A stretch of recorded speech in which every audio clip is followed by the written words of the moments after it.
With our dual protagonists, we have two fantasies, the samurai and the shinobi. We want the player to experience both, and we cannot squeeze both fantasies into one character because samurai and shinobi came from a different social class. They have different lives, so we cannot really mix them together.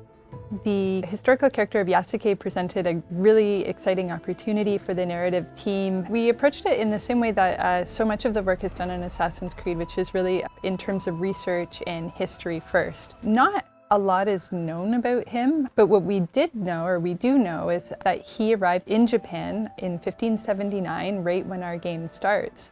And that he had relationships with some of the most interesting people in our setting, like Oda Nobunaga, the Portuguese, and Jesuits, which made it very sort of tantalizing and enticing from a narrative perspective to come in and start weaving these facts with story in between.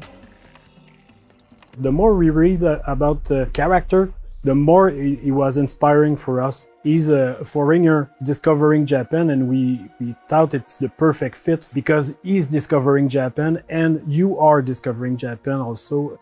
And on the flip side, we have Naue, who comes from the province of Iga, which is a remote mountainous area, fiercely independent, known as the birthplace of shinobi. So they're very contrasting perspectives that really expose a lot of different sides and facets of the era.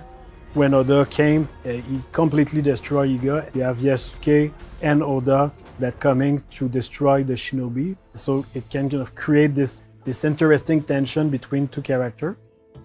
We were able to connect her to the province of Iga and the legendary Igan shinobi historical figure, Fujibayashi Nagato, who's her father in the game. So we understand why she has the skills that she has and the values that she learns from her father in the people of Iga, which are valor, benevolence, and wisdom.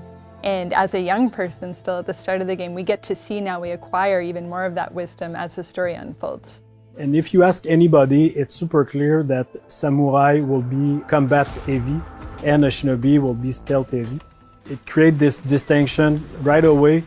Yasuke can fight with all his advantage, his stature, like he's a big guy, he can break door, he can fight multiple enemies, he can break armor. Compared to Naue, like her character and their outfit, it's really about being stealth, being unseen. She's the only one with the hidden blade, so they have clear advantage that put them into the stealth and the combat, even if they can do a bit of both. They're a really great pair together because on one side we have Naue, who's very intense and passionate and determined woman who is very set on her goals. She's kind of got her heart on her sleeve and she'll say what she feels in the heat of the moment. And this intensity that she brings as a shinobi, but that she also brings to her relationship. And this balances very well with Yasuke, who is sort of a thoughtful, level head to Naue's fiery passion.